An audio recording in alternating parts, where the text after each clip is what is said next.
Welcome into the Thanksgiving edition of Mostly What? What are you doing? We got to do the intro. Oh, my bad. Why did you give that look to the camera I like don't I'm know. doing I'm something sorry. wrong? I'm sorry. Welcome.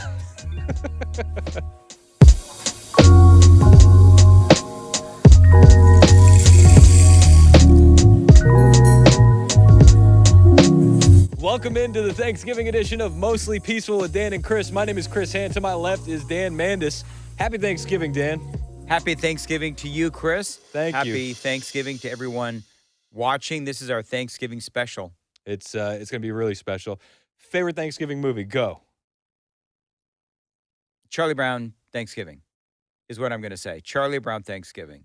Pretty good. I didn't realize there were so few Thanksgiving movies, though. There's really only two. There really is only two. Like, I was looking at this whole list of movies that are supposedly Thanksgiving movies. They're really not. No, the two are Charlie Brown Thanksgiving Mm-hmm. and Planes, Trains, and Automobiles. Everybody loves Planes, Trains, and Automobiles. I finally saw it. It's awesome. I came out a couple of years ago when Chris first started, and I came out of the I've never seen Planes, Trains, and Automobiles closet, and it is a great movie. I love that movie now. Made me cry at the end. It makes everybody cry. Did you cry? No. Oh.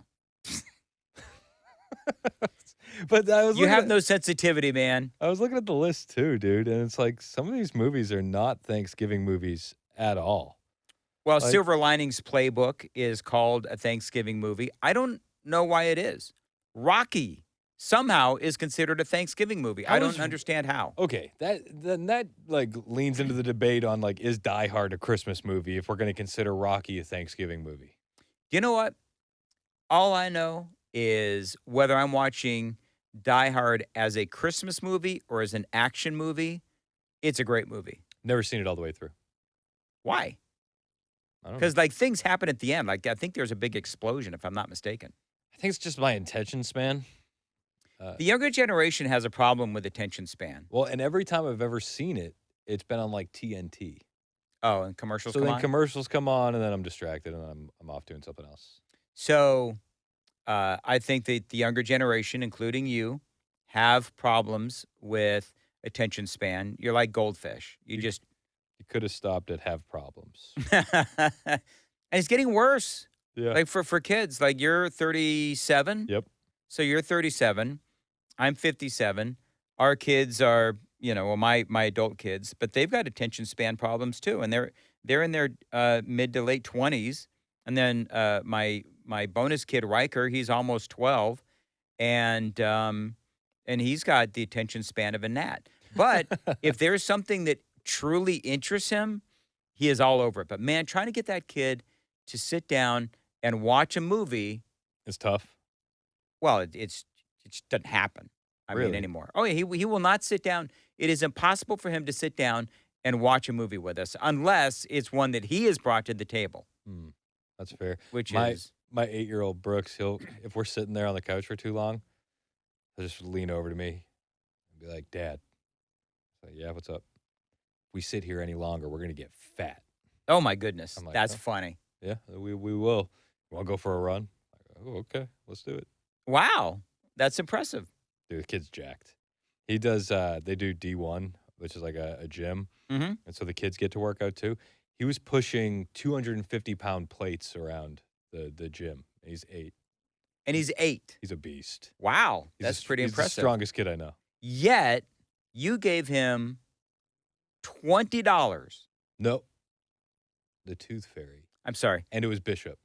Bishop. Yep, So, the and how old is younger- Bishop? Bishop's 6. So Bishop is 6, and Chris gave Bishop $20 for Tooth Fairy. Chris From the did not. Tooth Fairy. Chris did not give him anything. I'm sorry. Chris allowed the Tooth Fairy into the house to slip a 20 spot underneath Bishop's pillow because he lost a tooth. And I explained this to you already. The Tooth Fairy was busy and didn't have time to make change. Sure. It was his first tooth. It was like the Tooth Fairy is not going to leave an IOU and say, "I'll be back tomorrow night" on the first tooth. No. But now you're setting you're setting a very high expectation, Chris. Unreasonable So by the expectations. time he starts losing more teeth, I mean, you're gonna have to start tapping into your IRA. You should have seen the way the other kids looked at the $20 bill. Oh, they're like, really, Dad? Because we got like 5 and quarters. I said to my oldest, Kennedy, who is she's lost all of her baby teeth. Mhm. I said, this is a Joe Biden issue. The inflation happened after you lost all your baby teeth. Wow. That's a good way, though. Really brutal way to get her to make sure that she's like conservative and Yes. hates Democrats. 100%. All right, very good. Yeah, that's what we do. You want to do a favorite memories of Thanksgiving or the differences between Thanksgiving as an adult and Thanksgiving as a kid? Yeah. Thanksgiving as an adult, I'm doing all the cooking. And that's a Are little you're bit different. really doing all the cooking? Yeah, I do the cooking. I cook the turkey, I cook the stuffing. My wife does the green bean casserole. She makes a fantastic homemade cranberry sauce. Okay. And then yeah, we do. It's really me and my wife handle it, but I do the main things. Um, how do you do your turkey? We roast it in the oven.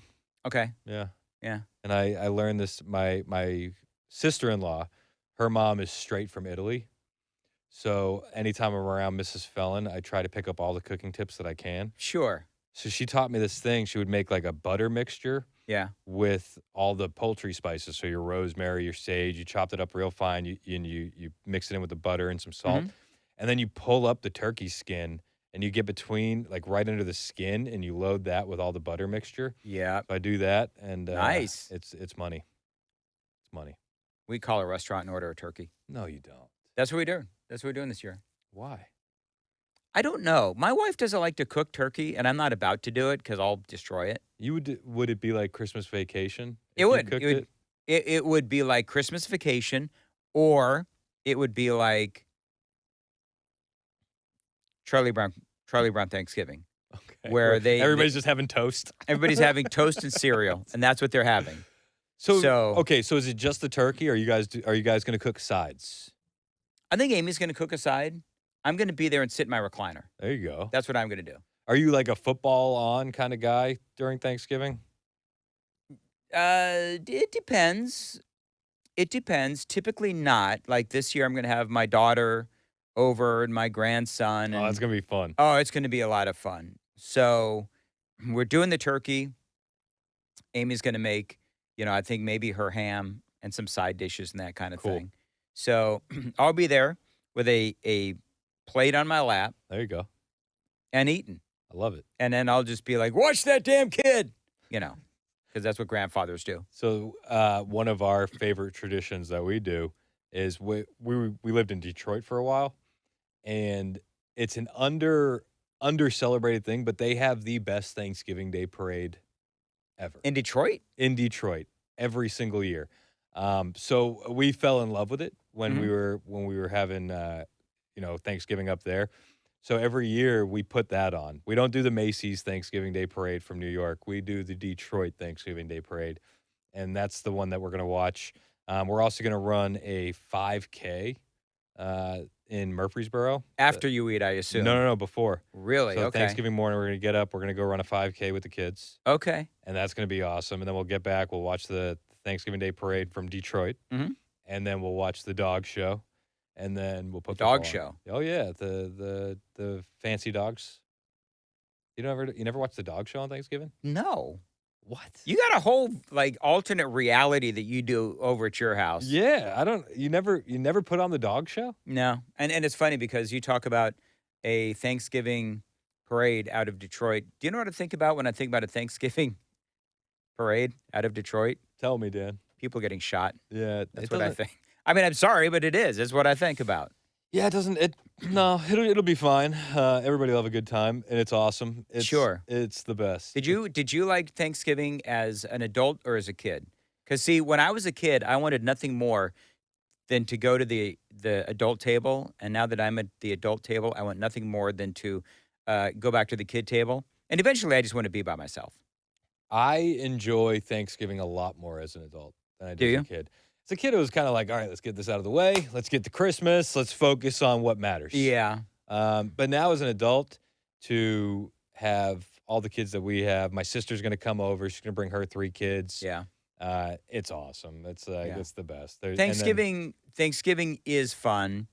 My family, when I was a kid, you would have a lot of political discussions. yep, That's where I learned that Thanksgiving, leave the politics at the door. My family was not really. about leaving the politics at the door. No, They no, would that's this just is feed this. each other with drumsticks. You have to talk politics at Thanksgiving. This is exactly what it's for. As long as everybody gets it and nobody gets, butthurt. But I mean, these days, can you have, and I feel like, hello, like 6 years ago called, they want their topic back. But do you think that people during Thanksgiving, do you think that you can have a rational conversation with somebody about Trump these days? I don't think that you can. I think TDS is worse. Yeah, no, I'm with you. Um, I think that's part of the fun is not having it be rational. Just allow, Just go just start saying something scorched and earth.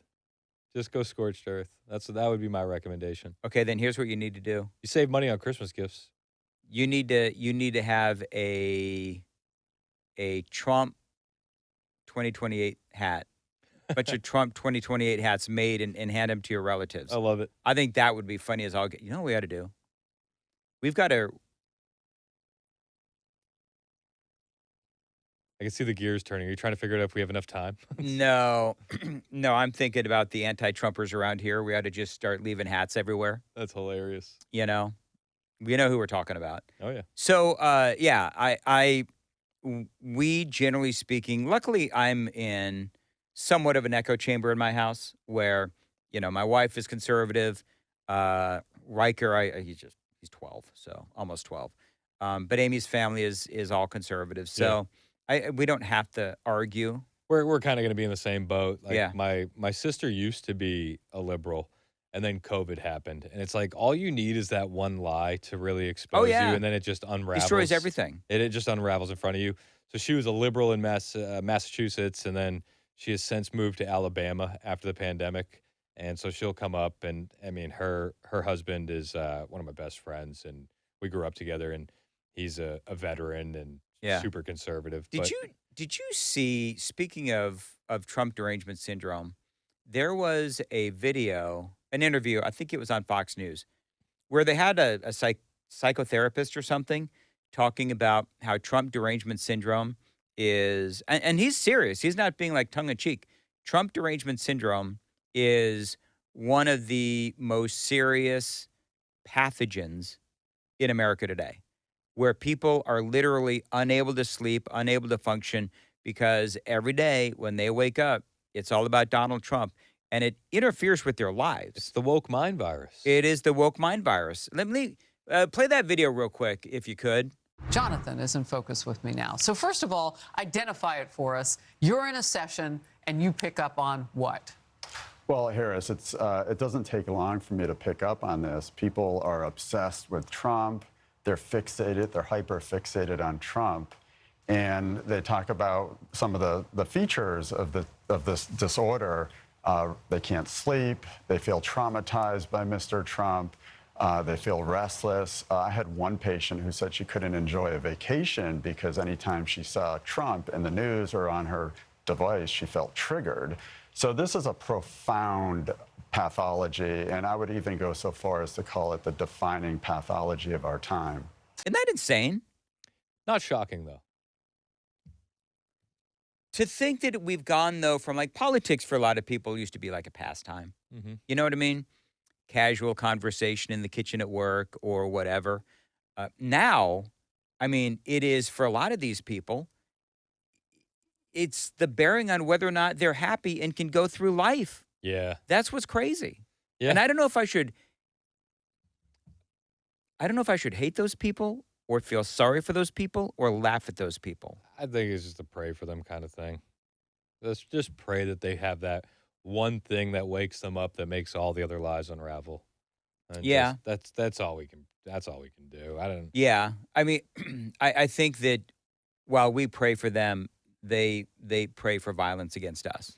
it's I mean, true. that's what those people who are so anti-Trump But that was baked into the cake, you know. It was. If they hate you, know that they hated Jesus first. You know, it's like that's all part of the deal. All right, so real quick, cause we got to wrap this up. 2025. Thankful for, generally speaking, I'm going to rattle off a few. All right, hit real me. quick. This is ammo for your Thanksgiving argument with anybody with the woke mind virus. So I am, from a professional level, from a political level, I am, even though Trump has had some missteps, I think that he's doing a really good job. I think that the president has had a lot of wins, and I think that 2026, with the big, beautiful bill, going to get a lot of tax breaks Yep. coming in 2026. I think that is going to do wonders for the economy. I think it's going to do wonders for the psyche of the American people, and I think that you're going to see Trump's polling numbers turn around.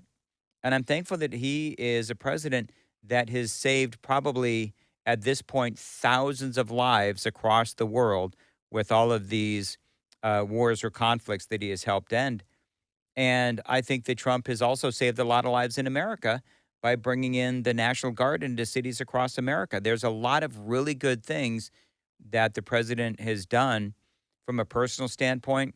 I love my job. I love working with you and everybody else that I work with. I love doing this podcast. And from a family standpoint, I'm a new grandfather. I've got an amazing wife. I've got a great bonus kid as well. Love my daughter. And, knock on wood, things are going really good. And I cannot wait for 2026. Yeah, I think 2026 is going to be a whirlwind of a year, and we're going to start to see a lot of the fruit that we've been planting with the Trump administration in 2025. I think one of the most things I'm thankful for here would be border security. Yep. How quickly that turned around. We didn't need new laws. We didn't need We didn't need a bipartisan border bill. Yep. We just needed common sense and to enforce the laws on the books. Super thankful for that. Now, the deportation efforts need to ramp up, and I'm going to be thankful for. I'm thankful for all the Border Patrol agents. I mean, what they're doing, Absolutely. and in the face of danger, doing it without receiving paychecks for a portion of the year. While they still have rabid leftists ramming them with vehicles or firing shots at them from the roofs of buildings, to still go out there, I'm incredibly thankful for them. I'm thankful for our military. From a personal standpoint, to echo off what you said, I got a wonderful wife that just is the best. She homeschools 4 kids, and she's just an angel. I got 4 great kids, and I couldn't ask for more. Not a goofy one in the bunch, which is a blessing in and of itself. Well, are you obviously discounting you? Yes, I meant the kids. But no, man, I got one of the things that I want to focus more on this year, and I've mentioned it before on the radio, is being content. That's one of my issues. I'm always wanting to do something else. What's next? Where do I go from here? And not just like from a things perspective, but from a career perspective. And I think just being more content and being appreciative of what we have. And I do, man. We're so blessed to have this job here at Super Talk is just an unbelievable blessing to be able to come in here and just rattle off and have this relationship with the best audience in America. Yeah. Is truly a blessing, and I couldn't be more grateful for that. Well, why don't you tell us what you are thankful for in the comments? Like and subscribe if you would. It's okay, by the way, to say that you're thankful for me, not so much for Chris. Follow me on the socials at Dan Manda Show. And at Chris Hand on Air. Have the best Thanksgiving. And remember, should any news break over the long holiday weekend, if you hit the notification button on the YouTube page, if anything wild happens, ask Dan. When the Christmas bombing happened, you went live immediately. We are standing by should news break, and we'll be here for you no matter what. We're thankful for you guys, and we appreciate you. God bless. Have a great Thanksgiving.